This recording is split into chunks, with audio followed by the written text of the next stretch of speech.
Welcome guys in fun study. और आज का टॉपिक है human eye and the colourful world. तो लेट्स गेट स्टार्टेड। तो सबसे पहले आप फन स्टडी को सब्सक्राइब कर लीजिए। तो पहले देखते हैं कि इसके अंदर क्या पढ़ेंगे हम इस लेक्चर के अंदर। तो फर्स्ट टॉपिक है human eye and the colourful world में इंट्रोडक्शन। इंट्रोडक्शन पढ़ेंगे पहले हम इस चैप्टर का, फिर आई के बारे में पढ़ेंगे, आई के कंस्ट्रक्शन के बारे में पढ़ेंगे, फिर आई के फंक्शंस के बारे में पढ़ेंगे, फिर आई की फंक्शन वर्किंग के बारे में पढ़ेंगे, फिर पावर अकोमोडेशन ऑफ आई, फिर persistence of vision defects in eye. और इसी के साथ आज हमारा ये लेक्चर ख़त्म हो जाएगा। तो शुरू करते हैं इंट्रोडक्शन से। तो इंट्रोडक्शन हमारी ह्यूमन आई, हमारे ह्यूमन बॉडी का 5 सेंस ऑर्गन में से एक सेंस ऑर्गन है जो कि बहुत ही इम्पोर्टेंट है। और इसी के साथ हम इस रंगी दुनिया को देख पा रहे हैं। आप ये अलग अलग कलर्स आपकी आइज़ की तरह से देख पा रहे हैं। आप अपने फ़ोन की स्क्रीन या फिर किसी भी डिवाइस की स्क्रीन जिसमें आप वीडियो देख रहे हैं, सब आई से ही पॉसिबल होता है। अब बात करते हैं ह्यूमन आई के बारे में। तो ह्यूमन आई, आप आपको पता है, ये एक चूहे की आँख है, और ये इंसान की आँख है, और ये एक हाथी की आँख है। तो हाथी की आँख के बारे में आज डिस्कस करने जा रहे हैं। तो let's get started to this video. तो दिल थाम कर बैठिए, पढ़ेंगे हम आई के बारे में। तो आई, मैं पहले बता चुका हूँ कि हमारे 5 सेंस ऑर्गन में से एक सेंस ऑर्गन है आई, जिसके जिसके ज़रिए हम देख पाते हैं। तो आई का डायग्राम होता है ये। अब देखते हैं इसके डिफरेंट पार्ट्स के बारे में। तो आईज का जो आउटर मोस्ट पार्ट होता है उसे कहते हैं कॉर्निया, और कॉर्निया से थोड़ा सा अंदर चलते ही एक्वस ह्यूमर नाम का एक फ्लूइड होता है। और कॉर्निया और एक्वस ह्यूमर बिल्कुल ट्रांसपेरेंट होते हैं। इनका फंक्शन होता है कि जो लाइट आ रही है इस कॉर्निया के ऊपर, उसको रिफ्रैक्ट करके पिपिल के अंदर भेजना इनका फंक्शन होता है। और अब बात आते हैं पिपिल क्या होता है। पिपिल एक होल होता है हमारी आइज़ के अंदर, ये छोटा सा ब्लैक कलर का। और ये ब्लैक कलर का इसलिए होता है क्योंकि एक बार अगर इसके अंदर लाइट चली गई तो वापस आने का कोई चांस नहीं है, और इसलिए ये ब्लैक होता है, क्योंकि इसके अंदर से कोई कलर पास नहीं हो सकता। उसके चारों ओर होता है प्यूपिल, सॉरी आइरिस। आइरिस का फंक्शन होता है प्यूपिल के साइज को कंट्रोल करना। इसके बारे में हम पढ़ेंगे। फिर आता है क्रिस्टलाइन लेंस, जो कि कनेक्टेड होता है सिलेरी मसल से।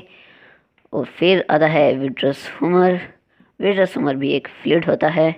और फिर आता है रेटिना। रेटिना एक एक्सलाइज स्क्रीन ऑफ आवर आई, जिस पर इमेज फॉर्मिंग होता है। और फिर आता है ऑप्टिक नर्व्स, जो हमारी आंखों से ब्रेन को सिग्नल पहुंचा देते हैं। तो एक एक करके इनको डिस्कस करते हैं। तो पहले डिस्कस करते हैं कॉर्निया को। तो कॉर्निया एक आउटर मोस्ट पार्ट होता है हमारी आइज़ का, जो कि हमारी आइज़ और बाहर के एनवायरनमेंट के बीच में एक सेपरेटर का काम करता है। और जो मैक्सिमम रिफ्रैक्शन होता है लाइट का, वो कॉर्निया के आउटर मोस्ट पार्ट पर ही हो जाता है। अब बात करते हैं विट्रस ह्यूमर की, एक्वस ह्यूमर की। तो एक्वस ह्यूमर हमारी आइज़ में, हमारी आइज़ को हमेशा वेट रखता है। और इसके अंदर बहुत सारे ऐसे मिनरल्स होते हैं, जो बहुत सारे ऐसे कंपाउंड होते हैं जो हमारी आइज़ के लिए बहुत ही ज़्यादा इम्पोर्टेंट है। अब बात आती है प्यूपिल और आइरिस की। तो आपने ऑब्जर्व किया होगा कि प्यूपिल एक छोटा सा होल होता है आपके आइज़ के अंदर, और which is surrounded by iris. तो आइरिस का फंक्शन होता है प्यूपिल के साइज को कंट्रोल करना। अब साइज को कंट्रोल करना क्यों है, आपने नोटिस किया होगा, जैसे आप अंधेरे कमरे में से किसी रोशनी वाले कमरे में जाते हैं, तो आपको थोड़ी सी देर के लिए, कुछ सेकंड्स के लिए आपको इनविजिबिलिटी महसूस होती है, यानी आप एकदम से कुछ देख नहीं पाते हैं। वो इसीलिए होता है क्योंकि जब आप डार्क रूम में होते हैं तो आपका प्यूपिल का साइज इंक्रीज होता है, ताकि ज़्यादा से ज़्यादा लाइट आपकी आइज़ के अंदर आ सके और आप अंधेरे कमरे में भी कुछ हद तक देख सके। और फिर इसका कंट्रैक्शन का साइज़ भी इससे जस्ट उल्टा है। अगर आप एक अंधेरे रूम में से एक रोशनी वाले रूम में जाएंगे तो आपका, सॉरी, आप एक रोशनी वाले रूम से अंधेरे वाले रूम में जाएंगे तो रोशनी वाले रूम में आपका पीपल का साइज छोटा हो गया था, और जैसे ही आप डार्क में आएंगे आपका पीपल का साइज फिर से बड़ा हो जाएगा। तो ये सब कंट्रोल करता है आइरिस। और पीपल का फंक्शन होता है कि it's acts like a window by which your, इसके अंदर से सभी लाइट पास होकर के और रेटिना पर इमेज बनाते हैं, जिससे कि आप देख सकते हैं। और ये एक्ट्स लाइक ए विंडो। फिर बात आती है क्रिस्टलाइन लेंस की। तो क्रिस्टलाइन लेंस होता क्या है, तो ये एक स्ट्रेचेबल लेंस होता है हमारी आइज़ का, जो कि रेटिना पर इमेज बनाने में हेल्प करता है। और ये एक कन्वर्जिंग लेंस होता है, यानी एक कॉन्वेक्स लेंस होता है, जिससे कि जितनी भी लाइट रेज आती हैं वो यहाँ पर रेटिना पर फोकस हो जाती हैं, जिससे कि हम और रेटिना पर लगी सेल से डिटेक्ट कर लेती हैं कि लाइट और कलर को डिटेक्ट करके हमारे ब्रेन में सिग्नल पहुंचा देती हैं, जिससे हम देख पाते हैं। अब मैंने स्ट्रेचेबल नाम लिया था, स्ट्रेचेबल होता क्यों है? तो स्ट्रेचेबल इसलिए होता है क्योंकि आपको दूर की चीज़ें देखने के लिए और पास की चीज़ें देखने के लिए आपके इस क्रिस्टलाइन लेंस की जो थिकनेस होती है उसको बढ़ाना या घटाना पड़ता है। तो लेट्स एक्सप्लेन दिस। तो जैसा कि आप देख सकते हैं कि ये इसलिए होता है, हमारा ये आई लेंस है और ये अगर ये नॉर्मल कंडीशन पर है, अब एक पास कोई चीज़ को डिटेक्ट करना होगा इसे, तो ये अपनी साइज़ अपनी थिकनेस को थोड़ा इंक्रीज़ कर लेगा, ताकि ये बहुत ज़्यादा इन लाइट रेज को कन्वर्ज कर पाए और ये सही रेटिना पर इमेज बना दे। इसलिए इसका साइज़ थोड़ा थिक हो जाएगा। और जैसे ही आपको कुछ दूर की चीज़ें देखनी होगी, दूर से आती हैं इन पैरेलल रेज नहीं आती हैं, पैरेलल से थोड़ा सा, बिल्कुल थोड़ा सा रिफ्लेक्शन होती है, क्योंकि पैरेलल रेज सिर्फ इन्फिनिटी से आ सकती हैं और इन्फिनिटी डज नॉट एग्जिस्ट। तो हम फिर भी मान लेते हैं कि पैरेलल रेज हैं और दूर से, बहुत ज़्यादा दूर से आ रही हैं। इसके लिए अब ये इसको भी इतनी ही ज़्यादा पावर से कन्वर्ज कर देगा तो ये रेटिना से पहले ही सभी लाइट कन्वर्ज हो जाएंगी। लेकिन हमें ऐसा नहीं करना, क्योंकि फिर तो रेटिना पर इमेज बनेगी नहीं और हमें दूर का कुछ दिखेगा नहीं। इसलिए अब ये लेंस अपनी फोकल लेंस अपना थिकनेस को चेंज कर लेता है और ये थोड़ा पतला हो जाता है, जिससे कि जो लाइट रेज आ रही है दूर से उनको कंपेरेटिवली इससे कम कन्वर्ज करता है और ये जाकर रेटिना पर ही फोकस होती है और ये अपनी साइज़ को बार बार चेंज कर रहता है। अब दूर देखेंगे तो आपका लेंस का जो साइज़ है वो थिन हो जाएगा, और अगर आप पास देखेंगे तो आपका लेंस का साइज़ थिक हो जाएगा। I hope it's clear. अब बात आती है सिलेरी मसल्स की। तो सिलेरी मसल्स एक मसल्स होती हैं जो कि इसके साइज़ को कंट्रोल करने में हेल्प करती हैं। कंट्रोल कैसे करना है और क्यों करना है वो आप देख चुके हैं ऐसे।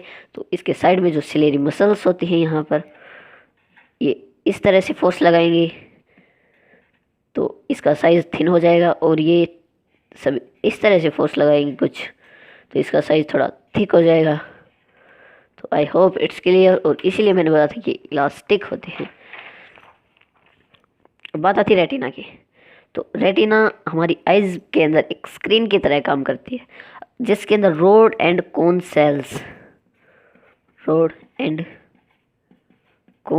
शेप्ड सेल्स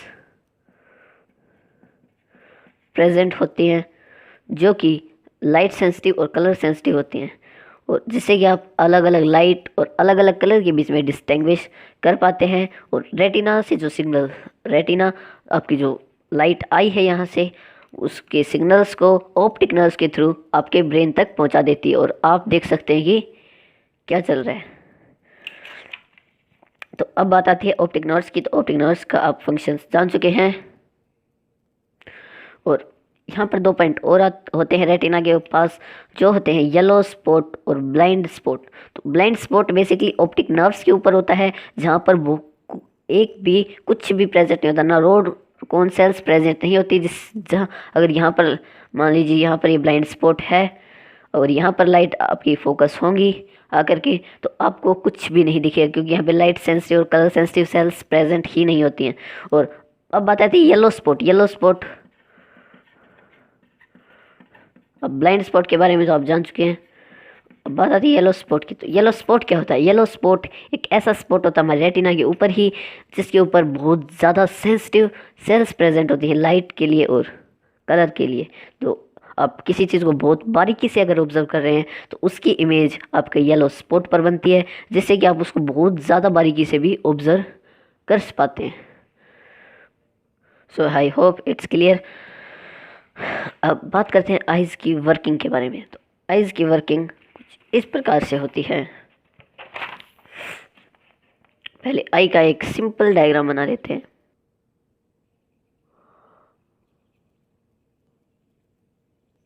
तो ये हमारे पास आई का डायग्राम है, काफ़ी अच्छा डायग्राम है।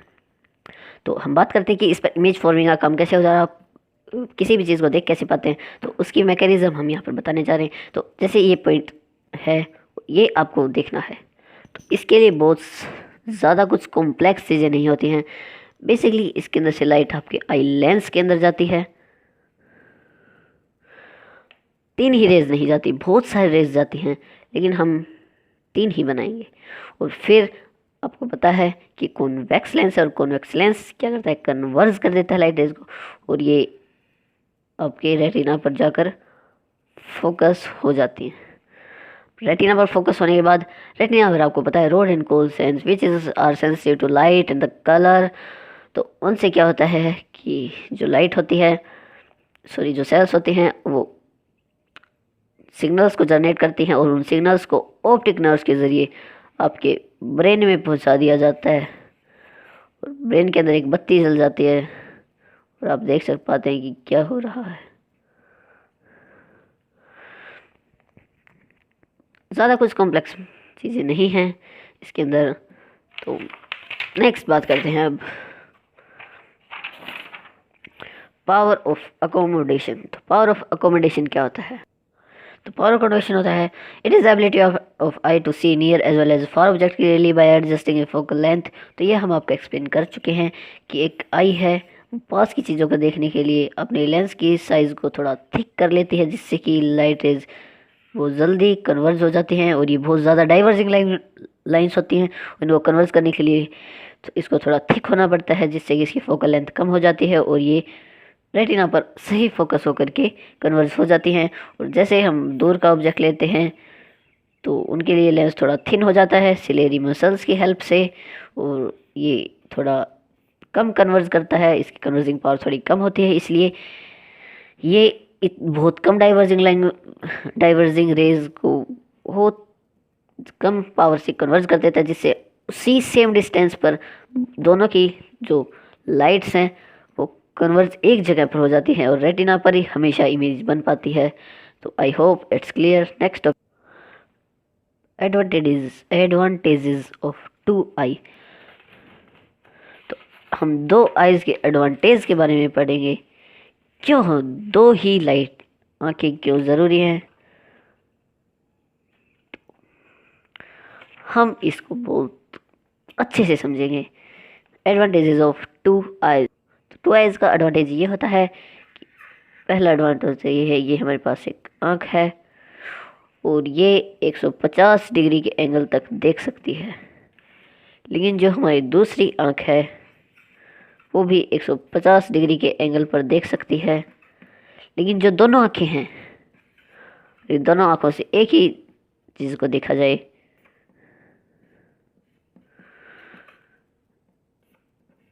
तो 150 300 डिग्री नहीं बल्कि 180 डिग्री का कंप्लीट विज़न आपको मिल जाता है 2 आइज़ के। तो इसे आप ऑब्जर्व भी कर सकते हैं कि आप बहुत ज़्यादा दूर से देख सकते हैं। आप एक आंख से देखिए तो आपको इतना ब्रॉड व्यू नहीं मिलेगा जितना कि आप दोनों आंखों से देखने के बाद इतना ज़्यादा ब्रॉड व्यू मिलता है कि वो अबाउट 180 डिग्रीज़ के अबाउट होता है। बात ये कि आप 180 डिग्रीज़ में एक साथ तो देख नहीं सकते, लेकिन आपको विज़न तो मिलता है। तो आई होप इट्स क्लियर। और जो दूसरा एडवांटेज है वो है कि आप इससे 3 डायमेंशनल चीज़ें देख सकते हैं। आप कभी भी एक आंख से किसी चीज़ की डेप्थ को पता नहीं कर सकते हैं। जैसे कि एग्जाम्पल के लिए आप इस प्लेन को देखिए, इस प्लेन को, ये है दुनिया का सबसे बड़ा प्लेन, और इसे आप इस वीडियो के ज़रिए नहीं पता लगा सकते कि कितना बड़ा प्लेन है, क्योंकि ये आपकी स्क्रीन 2D है, और 2D में आपको पता नहीं लग सकता कि ये कितनी बड़ी एरोप्लेन है। लेकिन जब आप इस इमेज को देखेंगे तो आपको पता लग जाएगा कितना बड़ा इमेज है। और ये जो आप छोटे छोटे प्लेन्स देख रहे हैं इंटरनेशनल प्लेन्स है, और आप देख सकते हैं कितना बड़ा प्लेन है। अगर फिर मैं आपको कहूँ कि आप इस एरोप्लेन को बिना किसी रिस्पेक्ट के देखिए अपनी आंखों से, तो आप इजीली पता लगा सकते हैं कि कितना बड़ा प्लेन है बिना किसी के रिस्पेक्ट के। तो आई होप इट्स क्लियर। तो 3D का भी आपको पता लग गया। नेक्स्ट टॉपिक करते हैं अब। नेक्स्ट टॉपिक का नाम है परसिस्टेंस ऑफ विजन। तो ये भी हम बहुत अच्छे से समझेंगे, बहुत ही ज़्यादा इंटरेस्टिंग है। तो परसिस्टेंस ऑफ विजन होता क्या है? परसिस्टेंस ऑफ विजन होता ये है कि आप मान लीजिए कोई एक मूवी देख रहे थिएटर में, तो एक्चुअल में मूवी नाम की कोई चीज़ होती नहीं है। मूवी सिर्फ एक इल्यूज़न होता है। इल्यूज़न कैसे होता है कि आपको एक के बाद एक फ़ोटो ऐसे सीरीज़ में दिखाई जाती है कि आपको लग रहा है कि ये एक मूविंग फ़ोटो है, लेकिन वो कुछ भी नहीं, सिर्फ एक इल्यूज़न होता है। और आपको ये इल्यूज़न होता है कि स्क्रीन, मतलब आप समझ गए। तो उसी प्रकार आता है कि आपने एक टर्म का नाम, एक चीज़ सुना, FPS, फ्रेम पर सेकंड, यानी एक सेकंड में कितनी फ़ोटोज़ आपको दिखाई जाएंगी। और मान लीजिए आपका कैमरा है वो 3 FPS का है, तो आप इजीली पता लगा सकते हैं कि ये सीरीज़ वाइज हमें फ़ोटो दिखा रहा है। और हमारा तो नेक्स्ट, तो हमारी आइज़ कितने FPS की होती हैं ये हमें पता लगाना है। तो वो होता है 16। हमारी आइज़ हमको 16 फ़ोटोज़ एक सेकंड में दिखाती है सीरीज़ वाइज, जिससे हमें लगता है कि हमारे सामने कुछ, अब मैं आपके सामने एक सेकंड तक ये पेन हिलाऊंगा तो आपने जो देखा वो कुछ भी नहीं था, सिर्फ एक इल्यूज़न था। इसके 16 पार्ट कर दीजिए और अलग अलग की फ़ोटोज़ निकाल लीजिए और उनको सीरीज़ वाइज देखिए, तो आपको इजीली पता लग जाएगा कि हमारे साथ धोखा हुआ है। तो जो आपके फ़ोन की स्क्रीन है वो 24 FPS पर काम कर रही है। अगर आप यूट्यूब पर देख रहे हैं तो मैंने इसको रिकॉर्ड किया है 30 FPS पे। टेक्नोलॉजी बहुत ज़्यादा एडवांस हो चुकी है और आजकल 1000 FPS के कैमराज भी हमको इजीली देखने को मिल जाते हैं, वेरी इजीली देखने को मिल जाते हैं। तो नेक्स्ट टॉपिक है हमारा डिफेक्ट्स ऑफ आई। अब चश्मे लगाने से किसको डर नहीं लगता? मुझे नहीं लगता। तो पहले हम डिस्कस करेंगे मायोपिया के बारे में। तो मायोपिया और नियर साइटेडनेस इसको इसलिए कहते हैं क्योंकि इसमें हम दूर की चीज़ें नहीं देख सकते लेकिन पास की चीज़ें हम देख पाते हैं, इसलिए इसको नियर साइटेडनेस भी कहा जाता है। नॉर्मल आई आपको पता है कि इस तरह से इमेज बनाती है, लेकिन मायोपिया में होता यह है कि लेंस की पावर पास की चीज़ों के लिए, दूर की चीज़ों के लिए इतना थिन नहीं हो पाता कि वो इस पर फोकस कर सके और हमें दूर की चीज़ें नहीं दिखाई देती। इसलिए उसको करेक्ट करने के लिए हम दूर की लाइट, यानी जो पैरेलल लाइट्स हैं, उनको हम इस प्रकार से कर दें कि वो जब आई लेंस पे आए तो डाइवर्जिंग रेज आए और जिससे कि रेटिना पर इमेज इजीली बन जाए। तो हम इस पर यूज़ करें डाइवर्जिंग लेंस का। तो डाइवर्जिंग लेंस से जब इस लेंस पर इमेज, रेटिना पर इमेज बनेगी तो वो बहुत ही आनंदकारी इमेज होगी। इस तरह से आप डायग्राम में समझ सकते हैं कि जो नॉर्मल, इसके बिना अगर हम इमेज बनाए रेटिना पर तो वो देखिए यहाँ पर बन रही, क्योंकि यहाँ पर लाइट रेज सीरीज आकर यहाँ पर ही कन्वर्ज हो गई थी। लेकिन जैसे ही इसने कॉनकेव लेंस ने इसको थोड़ा और डाइवर्ज कर दिया, जिससे कि ये उतनी ही कन्वर्जिंग पावर में जाकर रेटिना पर इमेज बना दिया। तो हम अलग अलग फोकल लेंस के हिसाब से अलग अलग प्रकार के चश्मा का यूज़ करते हैं। चश्मा बेसिकली एक ग्रुप पेयर ऑफ लेंसेज होते हैं जो कि बहुत सारे इंसानों को, बात करते हैं मायोपिया हो गया था, हाइपरमेट्रोपिया के बारे में। हाइपरमेट्रोपिया मायोपिया से जस्ट अपोजिट होता है। देख सकते हैं आप एक नॉर्मल आई और इसके अंदर हमें पास की चीज़ें नहीं दिखती हैं। अगर आपको पास की चीज़ें नहीं दिख रही हैं, फॉर एग्ज़ाम्पल आपको वीडियो के नीचे एक सब्सक्राइब बटन नहीं दिख रहा है, तो आप प्रोबेबली हाइपरमेट्रोपिया से ग्रसित हैं। तो उसका इसमें अंदर होता है कि जो पास की चीज़ें उन दो लेंस की कन्वर्जिंग पावर बहुत कम हो जाती है, क्योंकि जब मायोपिया में बहुत ज़्यादा हो जाती है इसलिए वो पहले ही कन्वर्ज कर देता है, लेकिन हाइपरमेट्रोपिया में इसकी पावर कम हो जाती है इसलिए कन्वर्ज नहीं कर पाता और ये रेटिना पर फोकस नहीं कर पाता और रेटिना से पीछे फोकस करता है।